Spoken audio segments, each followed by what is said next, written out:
Somehow, nearly 12 months have passed since I first moved to Seattle.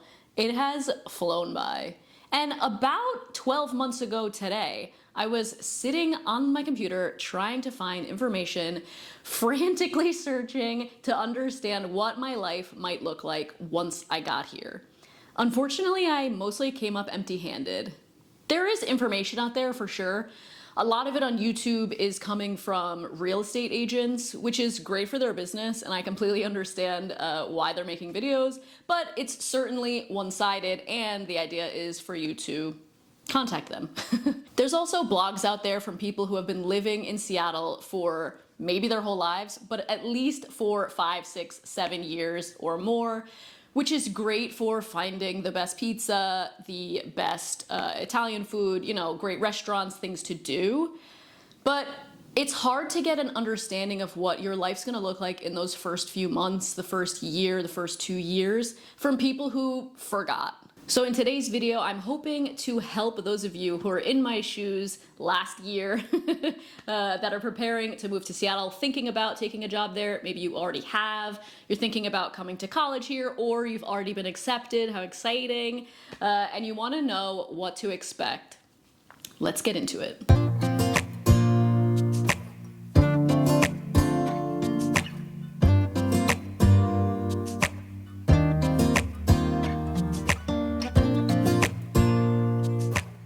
Let's start with the weather.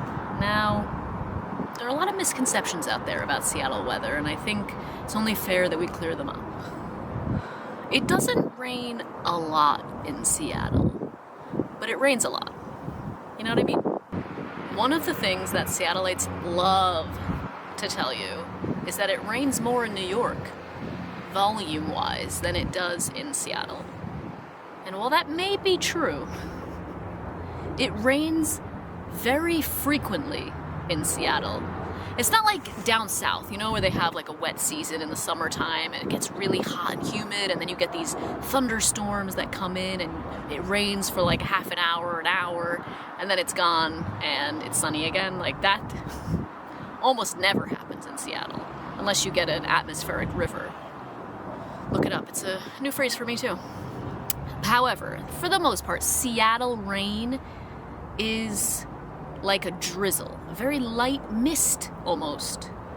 And you'll see around town that people hate umbrellas. It's like a badge of honor to not carry an umbrella around in this town. And that's for a few reasons. One is that the rain is so light. You could walk, for the most part, with just a hood, or if you're from Seattle, no hood at all, just a t-shirt. But it's also because it can be quite windy, so having an umbrella with the rain, it's like a little chaotic.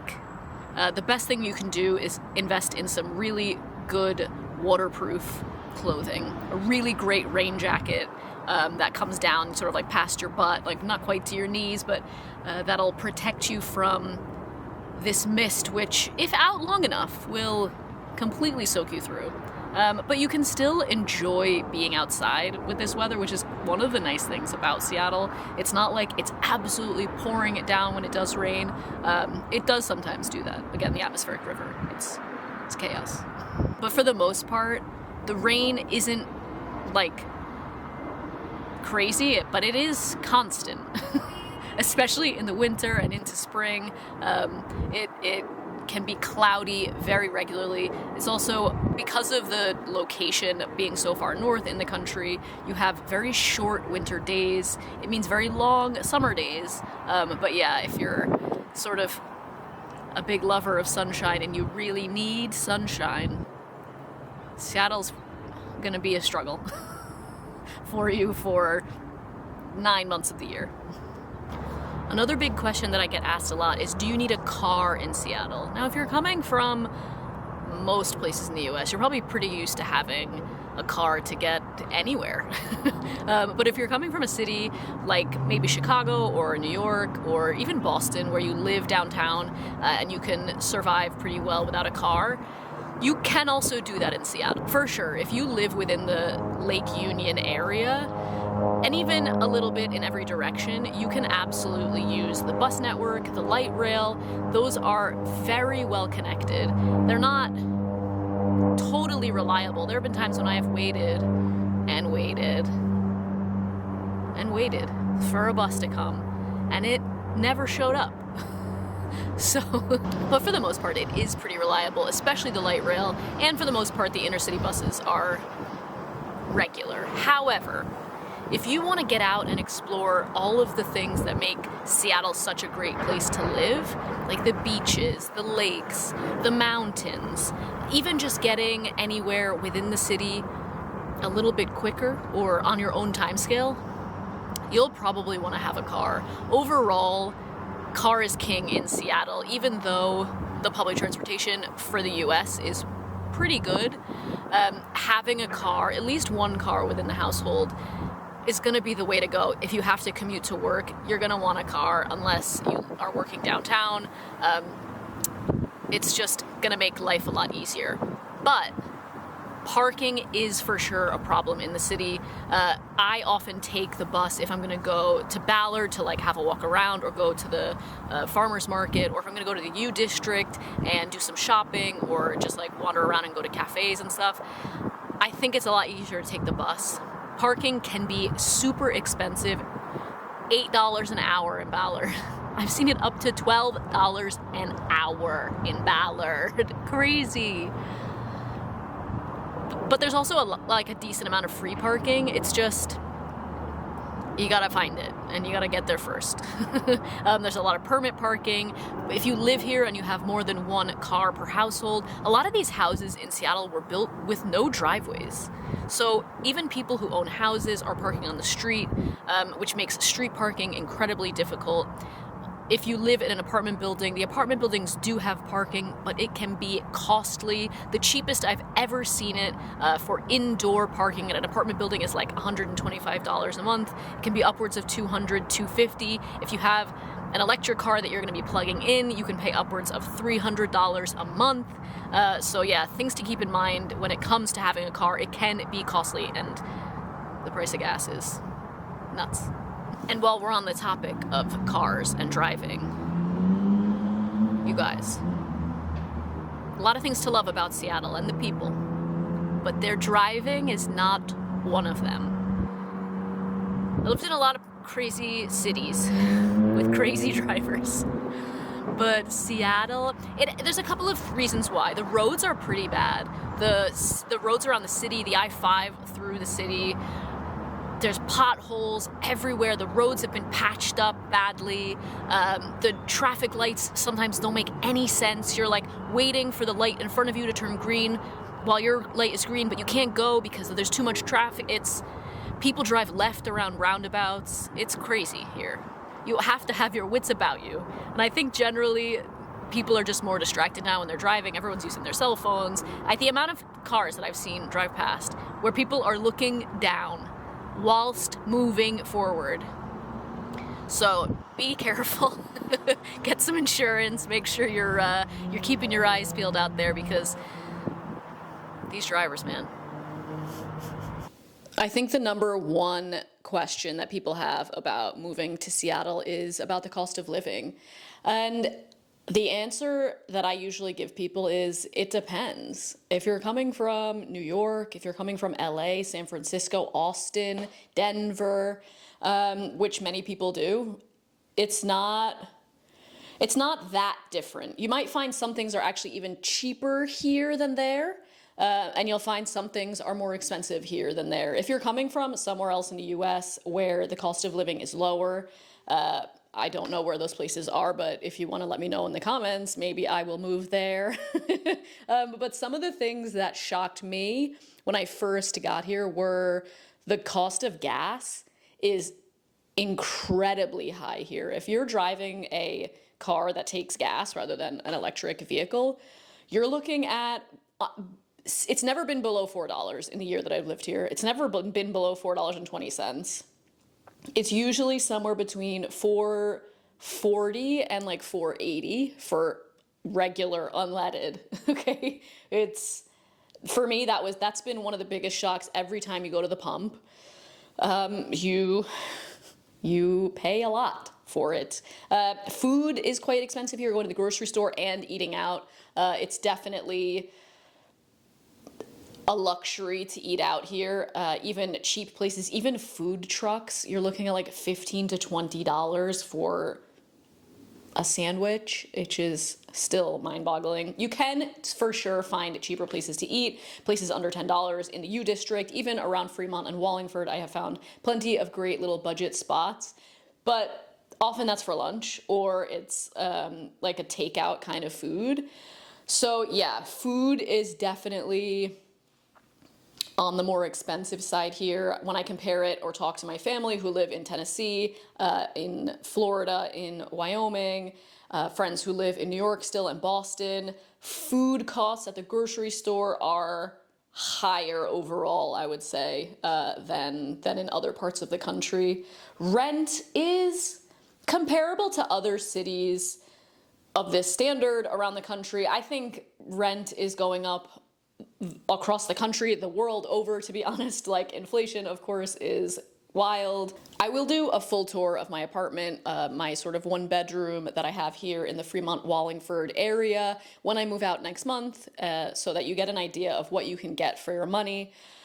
But you're looking at a one bedroom costing anywhere between $1,500 and, up, you could go up, but for a normal standard one bedroom, like around $2,000 to $2,200 is at the higher end for a one bedroom.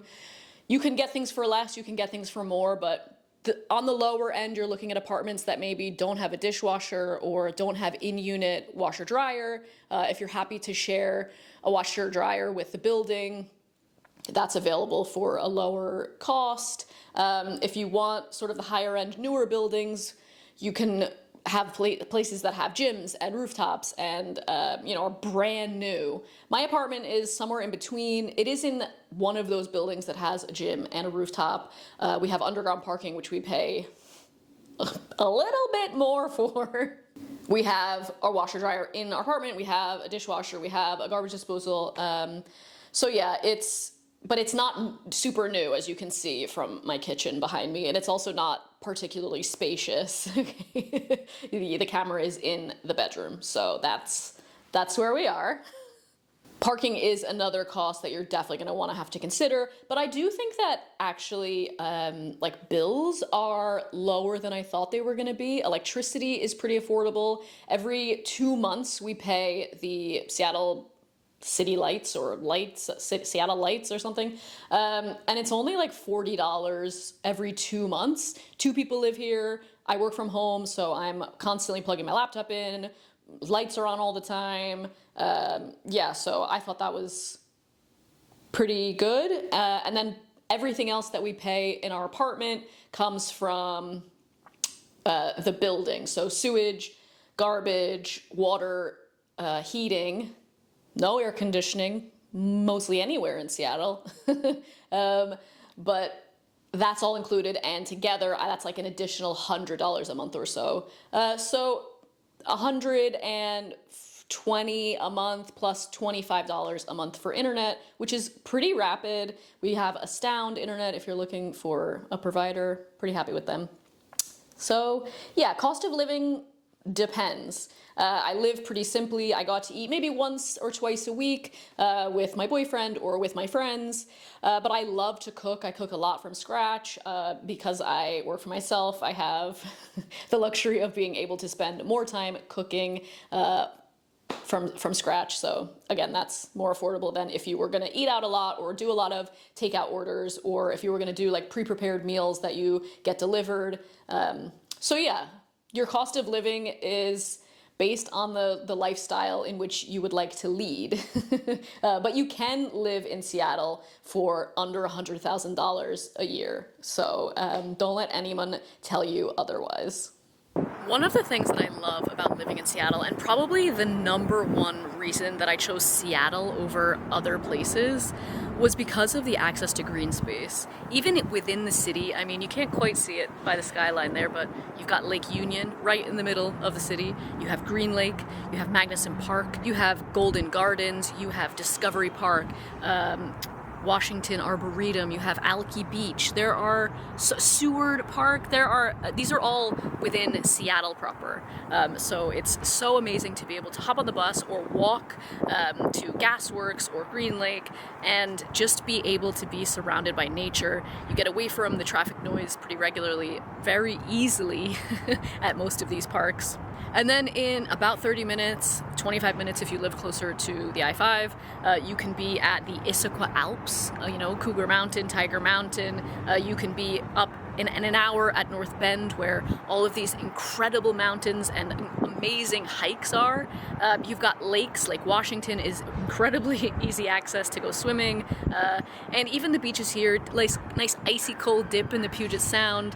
On a clear day from this very rooftop, I can see Mount Rainier. So I'm so grateful for this part of the city. Like, on a clear day, if I head one way, I can see the Olympic Mountains, and in the other direction, I can see the Cascade Mountains. It is without a doubt the number one reason that I continue to live in the city, that I have fallen in love with it. It's so beautiful, and the access to nature is just unbeatable. You can't talk about living in Seattle and not mention the pretty prevalent homelessness and addiction that is right in front of your face in the city, particularly in the downtown area. But the longer you live in Seattle, the more you'll see it in almost every neighborhood that's within a short bus journey from the downtown. It's not uncommon to head downtown and see people openly using drugs on the street in the middle of the day. But have I felt unsafe? Not particularly, not in Seattle. There are other cities in the Pacific Northwest, Portland, for example, or down in LA, where I have felt in similar situations that I wanted to remove myself and get away from it because I foresaw something taking place. That hasn't really happened to me in Seattle. I take the bus, I take public transportation pretty regularly, the light rail. I walk a lot. I walk through my neighborhood. I walk from one neighborhood to the other. I run by myself pretty regularly along trails that take me through many neighborhoods past what they call here encampments, which are places in the city where tents and caravans and camper vans have set up. Those areas spring up. Those people get moved along, I don't know where, and similar encampments spring up again in other neighborhoods. It's like a cycle of Greenwood, Ballard, sometimes in Fremont. I've seen it in Wallingford, and then 2 or 3 days later, it's gone again. So the U District is a common place to see encampments. It is part of life here. There's absolutely no denying it. I'm not going to lie about it, because it was a big shock for me to see, as someone who has lived in other countries, some much poorer than the United States.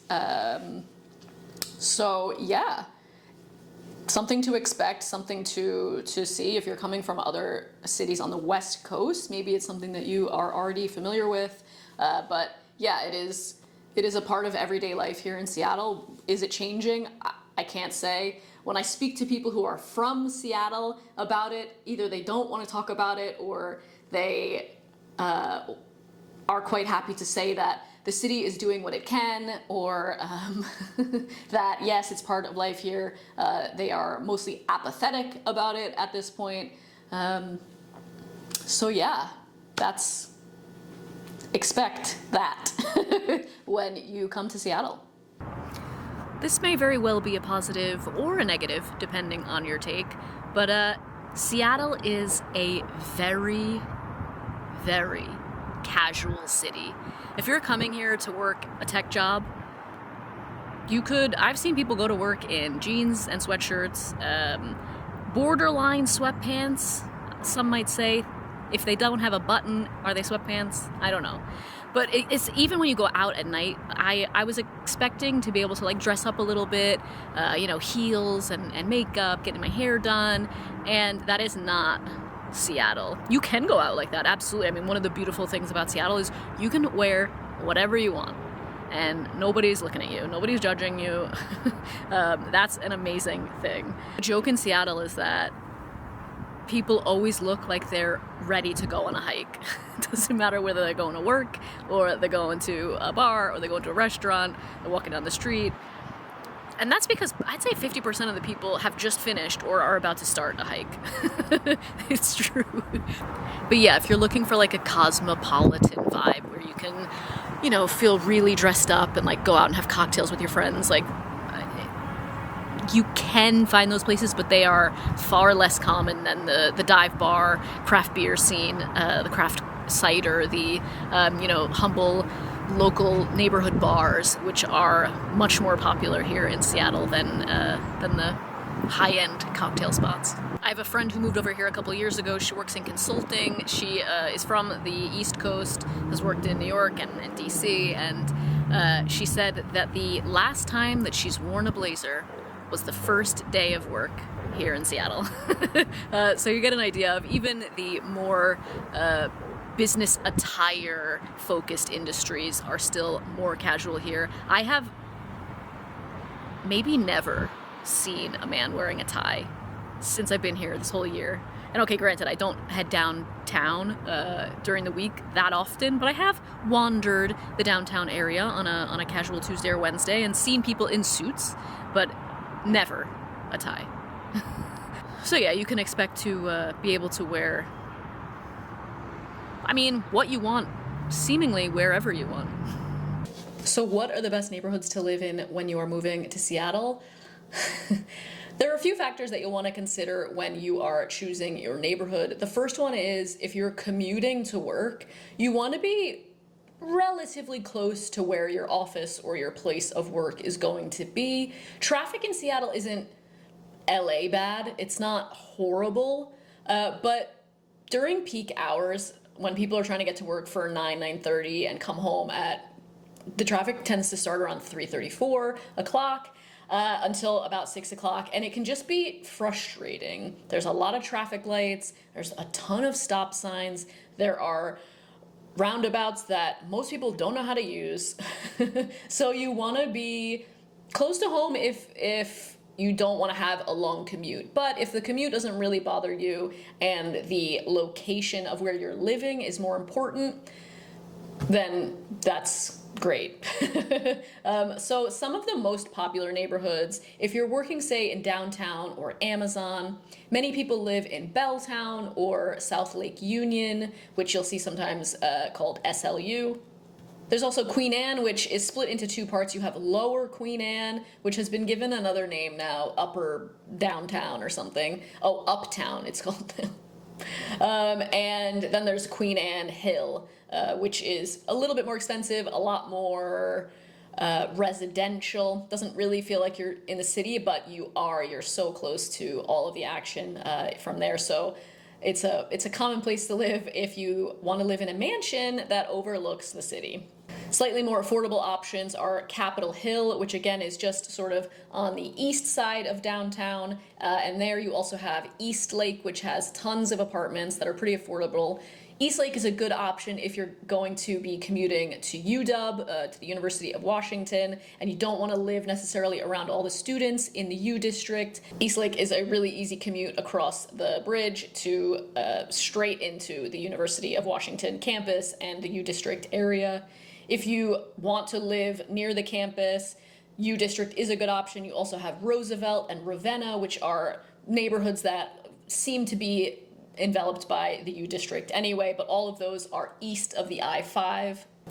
Still pretty close to downtown, but with a little bit more of a local neighborhood feeling. Just to the west of I-5, you have Wallingford, you have Fremont, you have Green Lake, which is around Green Lake, the beautiful lake and park that's over there. And then all the way to the west of that area, you have Ballard, which is an incredibly popular place to live. It feels like it's getting bigger. It actually used to be its own city. People are very proud of this who are from Ballard.